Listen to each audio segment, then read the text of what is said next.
Good morning, all the students. So we have with us Mr. Krishnamurthy Venkateswaran, and I will leave the introduction to him because he would be the best person to introduce himself. I'm just gonna tell you a brief that how I actually met him. So way back in 2013, when I was working with my previous organization, Frost and Sullivan, I was working on a research project in Tanzania. So I traveled to Dar. That was my first visit. I had no idea about whom to talk, where to look for the information and the research perspectives. So while doing some internet research, I came across Sanitas Hospital, and I just directly barged in. And there I met sir. He was quite occupied in certain of things since some construction work was going on. But still, I mean, he spent at least an hour or so with me, telling everything about what he knows in the healthcare system of Tanzania, how he started building up that hospital. He showed me the entire facility. At that time, it was under expansion, and that actually, helped me in getting my research through. There were a lot of doubts which I had initially, which he cleared up. And I'm really thankful for him, despite being so busy and didn't knowing me. It was just like I directly went to his premises, asking him for certain information, and he was so open and so humble to actually accept my request. So this is where I first met him in 2013. Right now, sir is in New Zealand and he's pursuing his doctorate. So now I'll hand over to him. Once he is through with this, then please you can shoot up your questions in Q&A, and if you have any queries, we can have in chat sessions. So okay, sir. I mean, over to you now, please. Okay, thank you, Piyush. That was very nice. Like Piyush said, we met in 2013. I started this hospital in 2011. And the reason I started the hospital was quite weird because I got a job in 2010 with a healthcare institution called AAR. AAR stands for Africa Air Rescue. Although they have nothing any longer to do with air rescue. They are a health insurance company and they have got some healthcare clinics where they give outpatient services.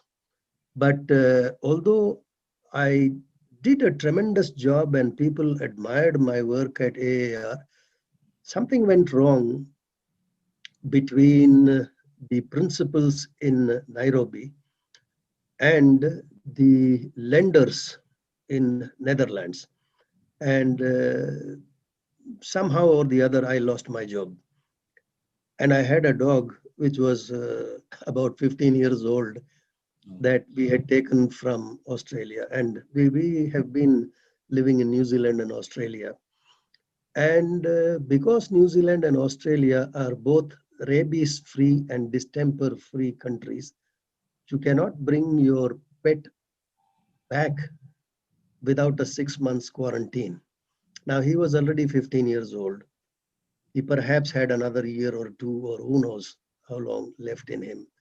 There was no way we were going to leave him in quarantine in Singapore for 6 months. It was not possible. So we decided that, okay, we'll do something else. And that something else is Sanitas. So that's how I set up the hospital. And we faced enormous, see, in any other country like New Zealand or Australia, perhaps even India, although India is a little bit like Africa, you can face troubles from if you don't have connections. But we had no connection at all. I just ended up setting up this institution quite easily, and then regretted having done that because nobody was willing to accredit us. Not a single insurance company would even acknowledge our presence, even though we were very European style, very spacious, well lit. You have seen the place. Now we occupy the entire building, and it is from the Ministry of Health. We have received a 4-star rating 4-star with 479 out of 500 points. So had we received 480, we would have been a 5-star ranked hospital, according to what they call BRN, big results now. This was started by the earlier president, but it came into effect under the current president. Despite all these things, insurance companies would not recognize us. And the other problem was the Ministry of Health licensed us as a dispensary. You have seen the place. It is a fairly large hospital. We have 23 consulting rooms. We have nearly 200 staff. With all that, to be licensed as a dispensary and not to have a single customer was an enormous challenge. And I did not know how to break the ice, because people from the ministry would come and they would find some fault or the other when they know very well that every single hospital in the country, none of them can even hold a candle to what I have established. But then that is not important. They would find something wrong with us and then go away, not even tell us what to do. They would just say that, okay, the paint on the wall is not correct. Boom, gone. So this was very difficult to carry on with. I had lost my last shirt already within 1 year, and contemplating that, look, I made a mistake. It was better to cut my losses and run. But exactly at that time, a good Samaritan walked in and life changed. He saw what was happening. He knew he had all the connections that was required. So he took me to the Minister of Health, and I got the license as a regional referral hospital on par with Aga Khan and those big hospitals over there instantly. Then we had trouble getting NHIF on board. But again, my friend took me to the minister and we got NHIF also. After that, life became perfectly all right. Then I dropped all plans of, I was happy with the way things were. And the number of patients increased and we expanded. The building has it has the ground floor, then 1, 2, and 3, and then like 2 minarets on the 4th floor. You have 250 square meters and 250 square meters, 500 square meters of office space that we have occupied as our office space, administration. We don't own the building, we are renting it. The ground floor is a diagnostic center and a dialysis center that is run by the owner of the building. I mean, he got into healthcare because the hospital started to do well. The car park was full. So given all these things, so he said, and he was into construction, and construction had completely collapsed. Since the change of government, the prices crashed. He wanted to get out of construction, and so he got into healthcare, thanks to Sanitas. And the first floor was supposed to be shops. One by one, as they were closing down, we occupied all of them. And when we occupied 6, then we just told the other 4 to go. And the entire first floor is outpatient department. We made the second floor into an inpatient department, and third floor is right now under modifications, where we are establishing an IVF laboratory and extra beds to cater for the inflow of patients. Now, we were attending to nearly 400 patients every day in our outpatient care, and we were doing about 10 surgeries every day. And life was extremely good. Money was not a problem. Our revenues were close to $1 billion shillings. $1 billion shillings is like about $500,000. $500,000 is like what, 3.5 crores in Indian rupees per month. Profits were all right. We were making a profit of about 350 million Tanzanian shillings every month. Life was good. But then when life is good, something wrong also happens. And it happened. Our accreditation for NHIF was done by the minister. I had told you that. Now the government had changed. So, and the minister had also fired about 10 people from NHIF for wrongdoings. So they were gunning for me and they got me. Uh, Somebody or the other has to make a mistake. And then Sir, sorry, NHIF is like National Health Insurance Fund. National Health Insurance Fund. Yeah, That is the biggest health insurance fund, and right. 90, 95, 96% of the people who have health insurance are with NHIF. Private health insurance companies are only 4, and their numbers are too small to be even counted. Yeah, so it's Too largely small. driven by NHIF itself. Yeah. And when this government came to power, NHIF became even more of a monopoly because the government dictated that all government institutions and parastatals must essentially be with NHIF only. No choice. Earlier, many like banks and Bank of Tanzania, National Microcredit Bank, and so on, they chose to be with private insurance companies because they got better service. But now all that was not allowed. So everybody had to be with NHIF only. So not only did we lose NHIF, we also lost these clients who were with private insurance companies. So we were punished for something that was out of our control. But anyway, we were punished because they wanted that to happen. Now, normally anybody would shrink their operations when they have lost such a big customer. I mean, 80% of the volumes gone. From 400 patients per day, we dropped to 100 or even less than that. Oh. Suddenly, the hospital seemed absolutely eerily quiet. So what to do? I thought this is the best time for us to actually expand, do something more, so that when NHIF come back, we have larger numbers and we make up for whatever troubles we went through. And I thought they will come back in a month or 2, maximum 3 months. But they came back only after 3 years. In 3 years, we were brought to our knees completely. Completely. I mean, but we are still standing. And that is an achievement.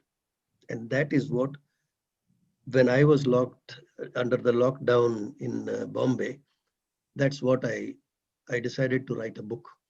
And that is the book I wrote of my experiences in Tanzania. And I called it My Love Child in Tanzania. My love child is the hospital. And so we are still standing. And NHIF came back early this year, January or something. January 15th, we started attending to NHIF members. But they came back at a reduced price. They've gone through all kinds of restructuring of prices. And to give you just an example, you are asked to deliver a normal delivery for 40,000 Tanzania shillings, which is $15, which is not even 1,000 rupees. You can't even wash the linen that gets soiled during a delivery at that price. But you have no choice. You have no choice. So that was problem number 1. Problem number 2, in those 3 years, we had run up enormous debt with virtually everybody. And one of them was our landlord. And the landlord was a very nice guy, very good friend of mine. I helped him set up dialysis and not dialysis, I did not help him, but diagnostics, I helped him set up. But he ran into some private trouble of his own, and then he needed funds, which we did not have. We had only just got NHIF back, and we were planning to build on what was to come. And then the final one was COVID. When COVID also happened, the market simply collapsed. So we didn't know what to do. And I had gone to India and I got under the lockdown situation. Then luckily I found that the team is doing a good job in my absence. I was online and I am online with them 24/7. So we are running the company in this manner, and it is running quite nicely. Therefore, I decided that, look, let me go back to New Zealand and take up my doctoral degree in my alma mater, where I did my MBA at University of Otago. So my mother and I, we arrived here in this house where I am talking to you on the 7th of this month. And I begin my PhD program on the 11th of January. So that is where we are at, and I welcome questions, because if I go on talking, people may go to sleep. Sir, I have one question. Like you just said, that you have put your hospital on an autopilot mode, I would say, since Yeah, you are, and they are working well. yeah. So, what is it which you actually look for in an employee? The point or the time where you can actually trust them. So, what something you look specifically for? Like you have handed over almost everything to them and you are just monitoring from here. So, what it takes to Hmm. make that decision? Okay. Many years ago, I met one recruiter who who gave me clarity on what I was already thinking and practicing. But he gave me clarity by saying that when you look at an interviewee, somebody who wants to work for you, look for three things: can do, will fit. Just answer these three questions: can do, will fit. Can do meaning, okay, they have the necessary qualifications and they have the skills and talent and all that. So they are capable of doing the job. Will do the job addresses the question of attitude. Now, you may be capable of doing the task that is in front of you, but will you do it? I mean, what is your attitude? Uh, your attitude is very important. If there is a little bit of callousness in the candidate, best to drop. And the third one is, will they fit? I mean, sometimes they can have their heads in the air, not on their shoulder. So if they don't fit in the culture of the institution, and the culture that I have created is one of a familial, see, it is an entrepreneurial venture. It's not a professional hospital. It's my hospital, and everybody who works for me is my friend. Uh, they have become friends. And I have never followed any scientific, psychological testing. And I have myself gone through all of them, but I have never engaged in any of these things because, to my experience, they just don't work. If you look at somebody, you may like the person within a second, and then your gut feeling tells you that this is going to work out, or your gut feeling tells you that this is a waste of time. 9 times out of 10, I have been correct. I select people just out of pure my gut feeling, and it has worked out. But it has also gone wrong 1 or 2 times. You can never get this as a correct 10 times out of 10. It's very tough. And the That's same people who appear to be good and even turn out to be good, in your bad times, how they will turn out is something you how to tell. You cannot tell that. They may turn out absolute fantastic soldiers, or they may turn out to be traitors. And both have happened with me at Sanitas, both have happened.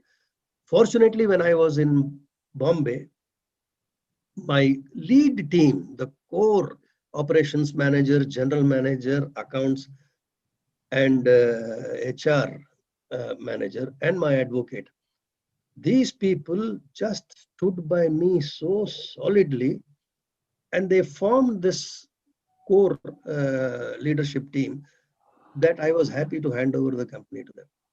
And they interesting, are sir. coming out with strategies, they are discussing with me. Sometimes they don't. I told them that, look, if you, in your gut, if you feel that what you are doing or what you're thinking is correct, then proceed. You don't need my permission, because suppose I don't agree with it. I don't want a compromise solution. I want the best solution. Yours may be the best. So everything like JRD Tata was a consensus leader, which is extraordinary, which is very, very good. But consensus in everything may not be right, because consensus means compromise, an average solution. You Yes, don't want the average solution, you want the best solution to go through.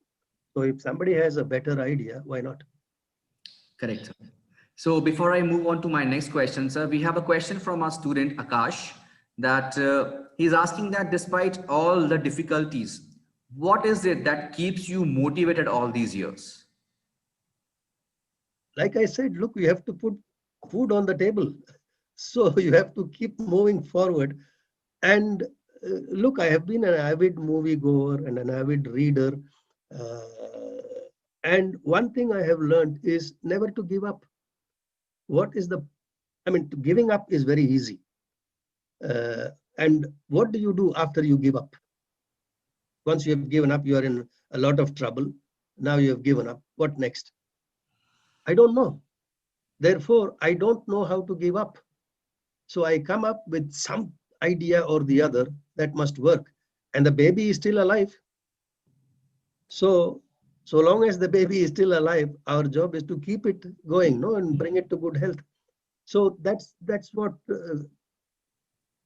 motivates me is the thought that in the past I have seen that any kind of problem that came to me led to something better. And therefore, I never drop that thought that whatever has happened now may lead to something better. Well, it has led to me coming to New Zealand to do a doctoral degree while keeping the baby alive in Tanzania. So that was the right decision. At the time, I didn't think, am I making the right decision or wrong? I thought that I didn't have a choice. The decision that came to my mind appeared to be the best at the time. So I took it.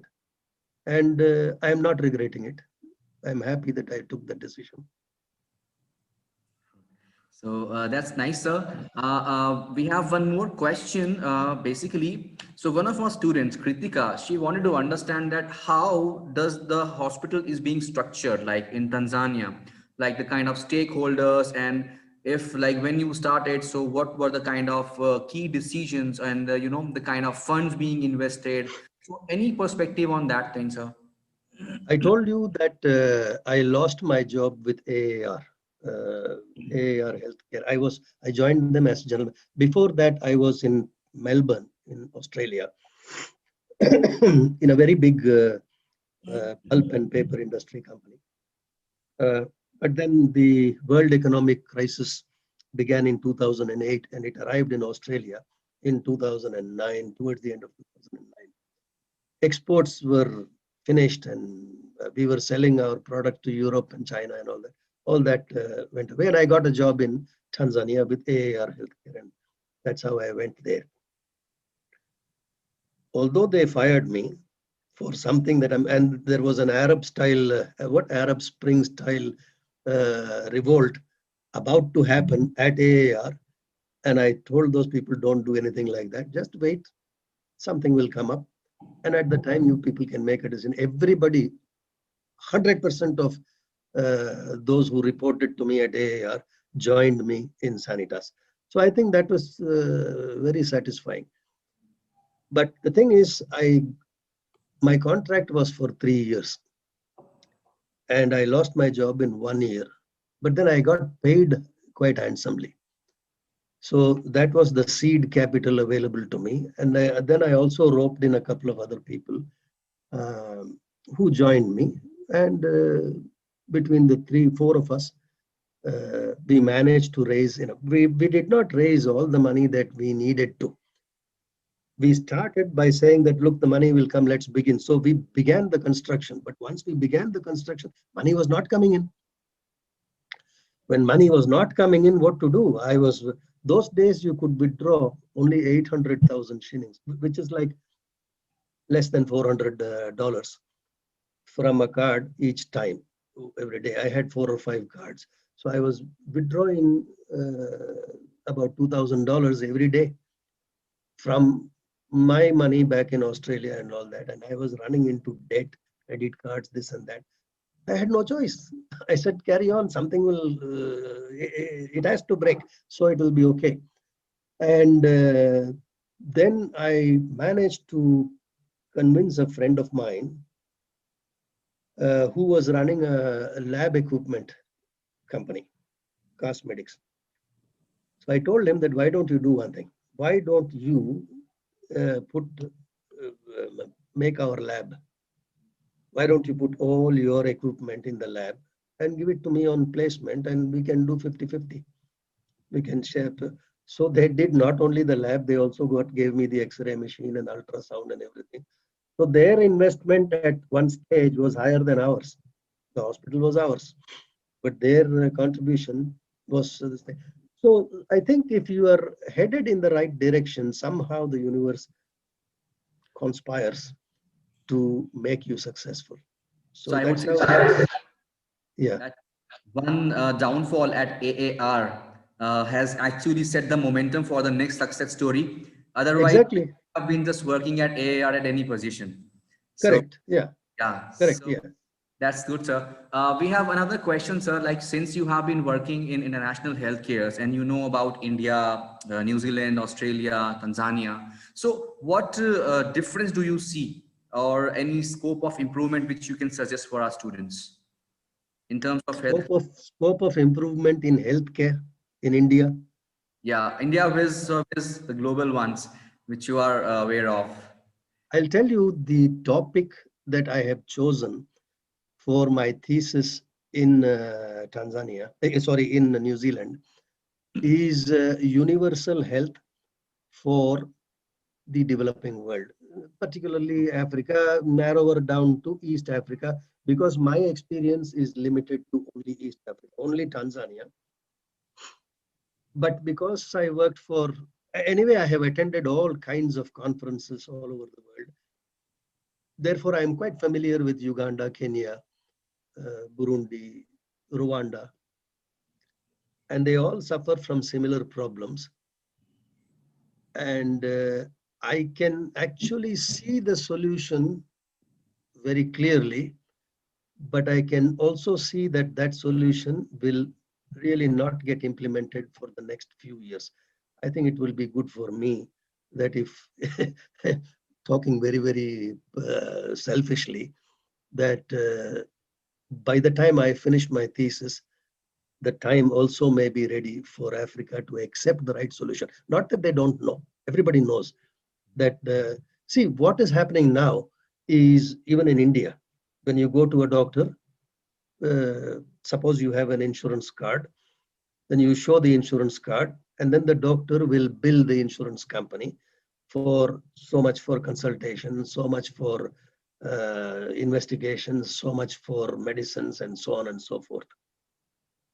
But you see, this system is open to abuse, and I think that is why it is set in motion, and that is why it is kept alive. Why would a model that is so open to abuse by all three parties, the patient can abuse it, the provider can abuse it, the insurer also can abuse it? But that is the system that everybody is following all over the world. When there are other methods by which honesty is almost guaranteed, but no one wants to even look at it. Ghana is one place where they are implementing it. Um, Not so successfully because they have not understood the depth of what that in.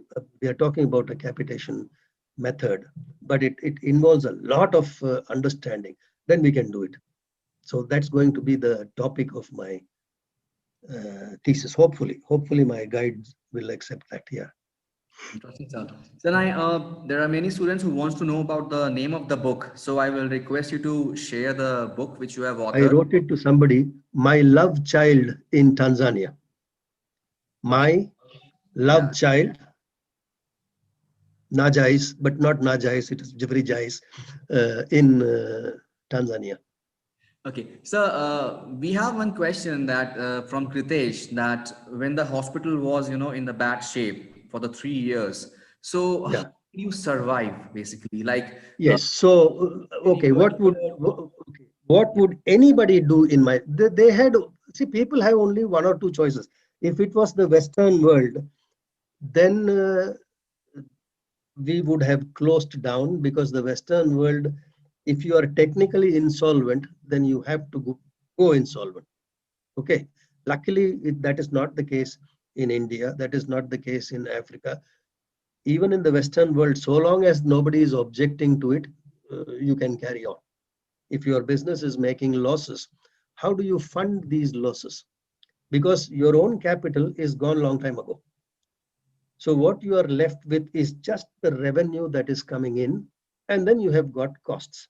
So in the costs, you have staff costs, that is number one.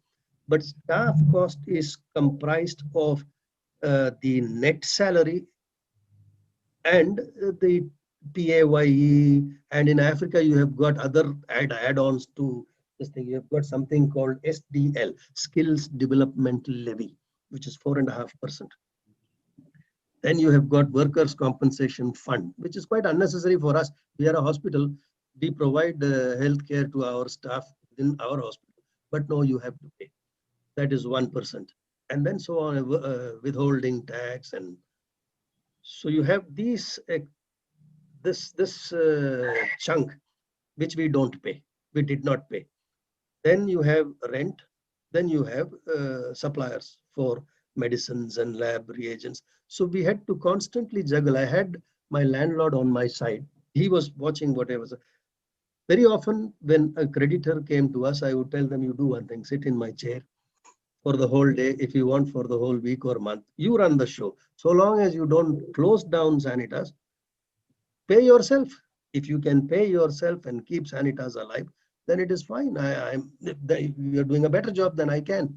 So that's fine. Nobody accepted that. Everybody knew that, look, I'm not a dishonest guy. After all, if we were dishonest people, no institution will be there for 10 years. 1 or 2 years, we would have been dead.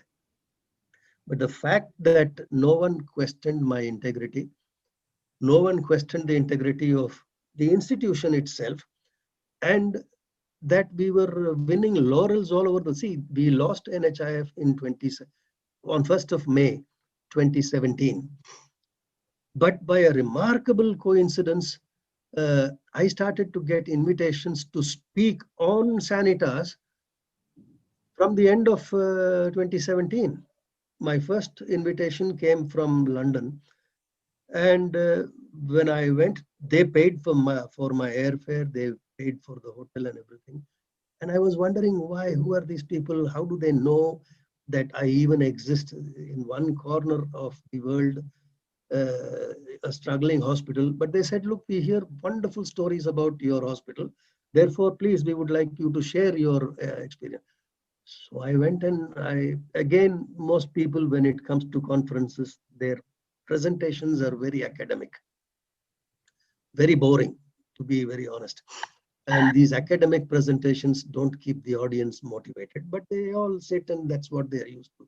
And then when I spoke like what I'm doing right now, just explaining to them exactly what the ground realities are. And they gave me the award for Sanitas being the best hospital showing the healthcare pathway for the entire continent. And no other hospital got any award. So we were very chuffed. We said, wow, this is fantastic. Then the following year, we got invited to another program. We always won awards wherever we went. So we kept the image of Sanitas going very high.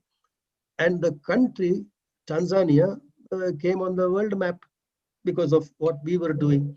So although NHIF still continued to inflict pain upon us, the government must have thought this guy is doing something for us.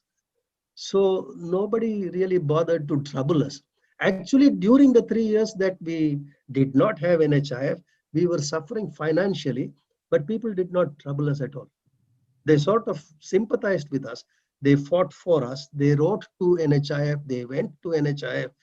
Parliamentarians and past presidents and many, many people did everything they could to get NHIF back to us. But unfortunately, their policy was such that there was no mention of, if somebody is terminated, then how long is this termination to last? Is it forever? Is anything forever?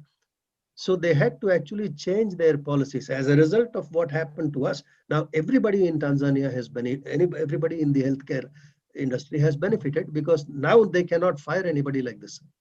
They are not even allowed to fire anybody like this. So something good has come for everybody. So that's something So because to answer that question clearly, loss was funded by debt. So today, if I could pay everybody their salary, tomorrow most people would get paid, but I will pay the rent. Then I would miss the rent and pay somebody else, the suppliers. Then I would want, I mean, that 60-day credit will go to 90 days, and okay. constantly juggling between people, but constantly making sure that everybody gets paid except the statutory government. Well, I thought to myself, if the government has inflicting this trouble, I don't have to martyr myself. So let us wait. But then the government was kept informed. So we always informed the revenue authorities that, look, this is what we owe you, but we don't have the money. Pension funds were told that this is what we owe you for this month, but we don't have the money. So please let us get NHIF back and then come back on the roll. So that's how we managed. So I think credibility is difficult to build, which you created over there, and that unshattering hope and the will to survive is something very important. One other thing is to be available to people. Like you said, when you walked in, I was easily approachable. Why should someone not be approachable? You tell me. Many people have told me, oh, you're the CEO and so easy to see you. I said, why should it not be easy? Even I was So, apprehensive at that time. yeah, I cannot understand. Many CEOs I know that they ask you to make an appointment. If you go without an appointment, now they may be free. Why not see you? Even if they are busy, like had you come and had I been busy with somebody, I would have just come out and told you, wait for 10 minutes. I'll see you after this person goes. I don't see, look, I come from a middle class family. I'm not an industrialist. I'm an entrepreneur. Somehow I became an entrepreneur. But I'm just like you and I am a simple guy. Therefore, I really do not see any reason why somebody should be pompous. I don't even wear a tie or a suit. I just wear a trouser and shirt, and anybody can see me. So that was one thing. I have never not picked a phone call. Yes. Never not picked a phone call within 2 rings. Never not replied to an email. So this is how you build your credibility. Correct. I have seen so many people, the phone is ringing, they just switch it off. They can send a message that I'll call you back. They don't. So that's the thing. Yeah. Sir, another question basically is that when you started the hospital, so Yeah. to generate patients for influx of patients, what was the strategy which you applied over there?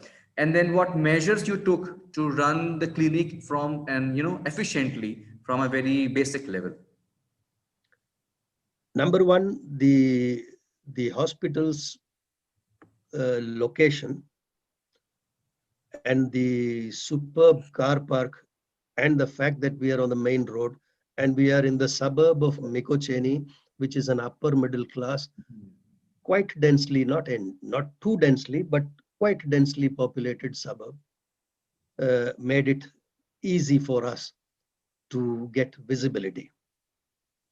Now, quite by accident, when I saw the building, I can see your building in the screen right now in the bottom left. Imagine that this is the building where Sanitas is. I wanted to occupy the ground floor, but the ground floor was not available because that was earmarked for the building was supposed to be a shopping kind of thing. So there was a supermarket and a Woolworth clothing store. So that was not available to me. The first floor was earmarked for 10 shops, clothing, toys, jewelry, this, that, and the other. So that was not available to me. So I took the second floor, which was the only thing available to me. And the third floor was supposed to be offices. So second floor was available. It is 820 square meters. So I took the entire second floor and I branded it with ContraVision. Today, everybody is doing it, but we were the first. Now, Aga Khan Hospital and others telephoned me and said, what a big mistake I have done by starting a healthcare institution in the second floor. You don't have a medical lift. How will people come to the second floor? I told them that, look, I don't know how they will come, whether they will come or not. I like the building.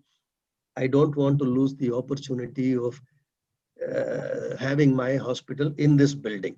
Now, in this building, second floor alone is available, but the facade is fantastic. And it turned out that had I got the ground floor, it would have been a mistake because you see, as you drive past, as you walk past, the ground floor gets blocked. The view is blocked by the cars and trucks and everything that are parked in the car park. But the second floor is almost at eye level. So the second floor gives you the best visibility. You will not believe Aga Khan afterwards started to establish small clinics everywhere, and they chose the second floor in every location.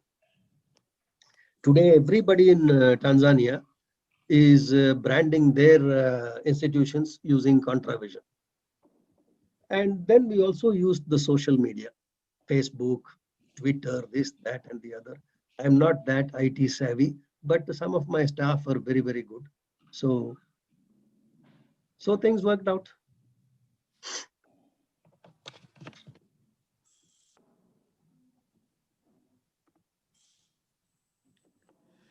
Yeah, so interesting, sir.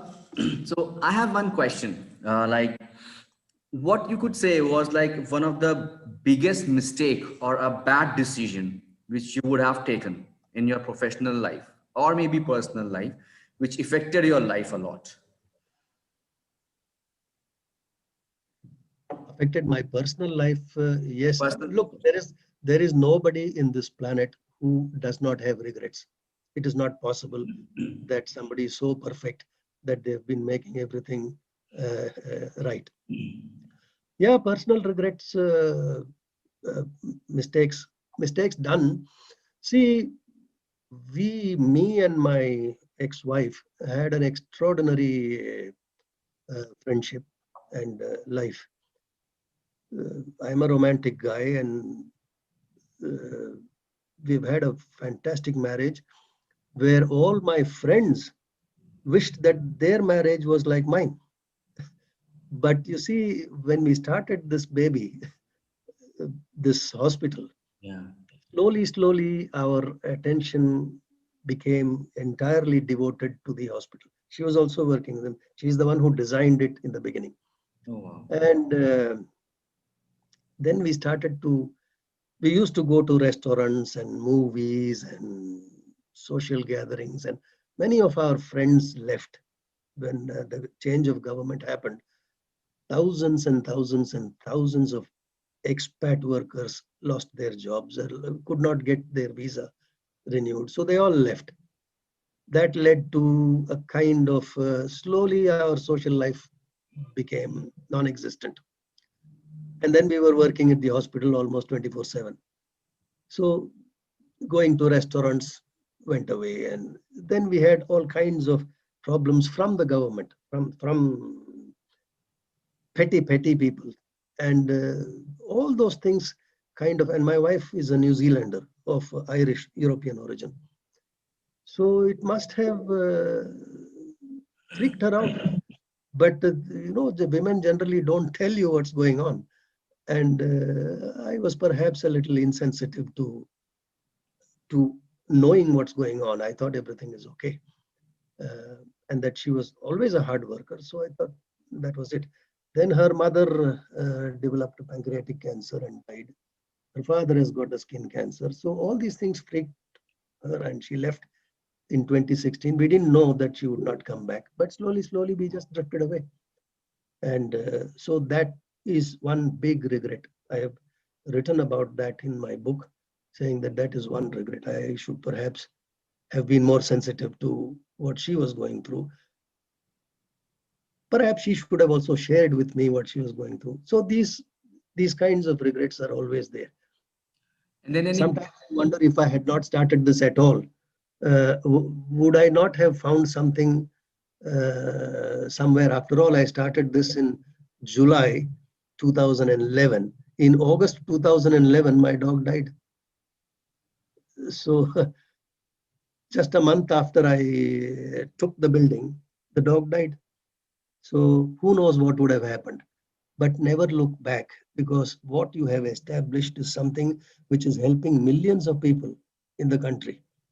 We set up this charitable program for lymphedema, which is in India, elephantiasis.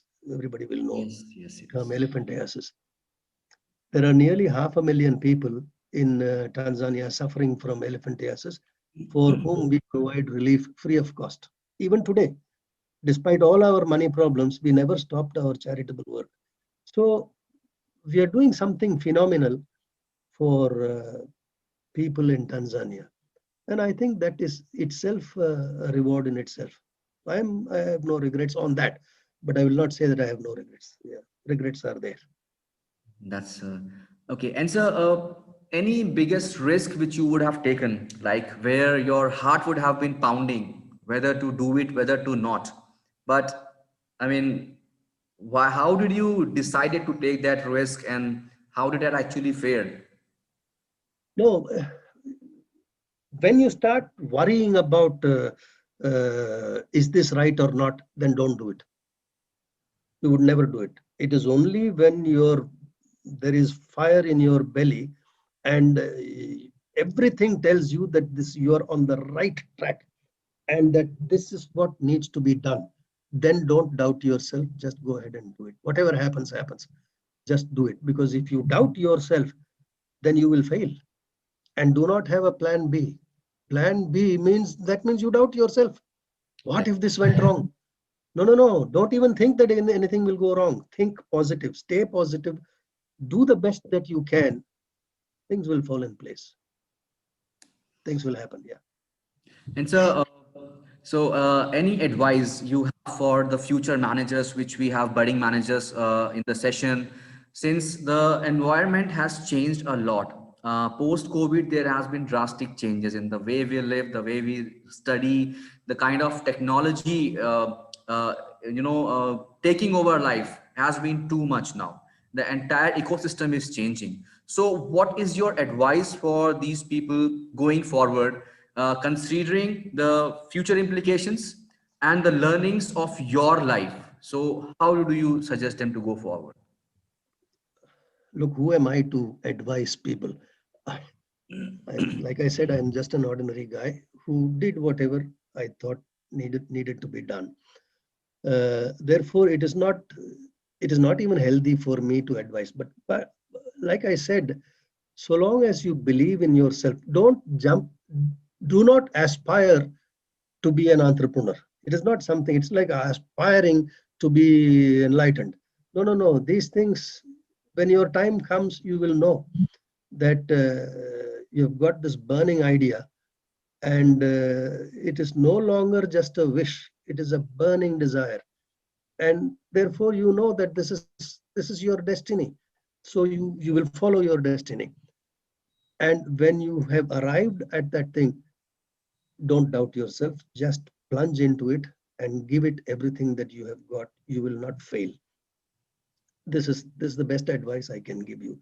But don't aspire to be one, because you never know what is there in store for you. But what is there in store for you will come to you, and you will be able to recognize it when it does. So just just carry on with what you're doing and you will be okay. So that's quite interesting and quite inspiring, sir. Students, if we have any more questions, please let us know.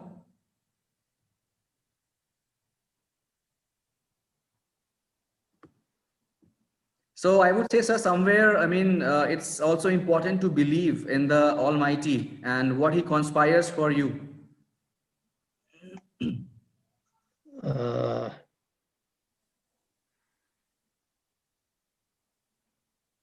I don't know about Almighty. Uh, I am an atheist, Oh, is but it? yeah, but uh, but what you call Almighty is perhaps what I call nature Nature, right? or energy. And so, in a way, we are both talking of something similar, but it can't be an individual. It can't be an entity. Yes. It is a collective energy. Yeah. And I think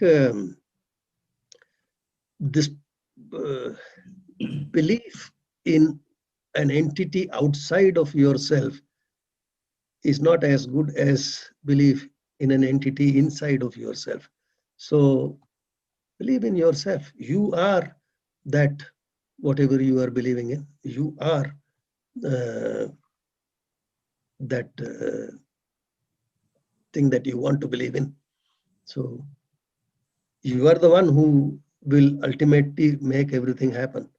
Yeah. So why give credit to somebody else? Take it yourself. That's Yeah. amazing, sir, and well said. I would like to thank you once again, sir.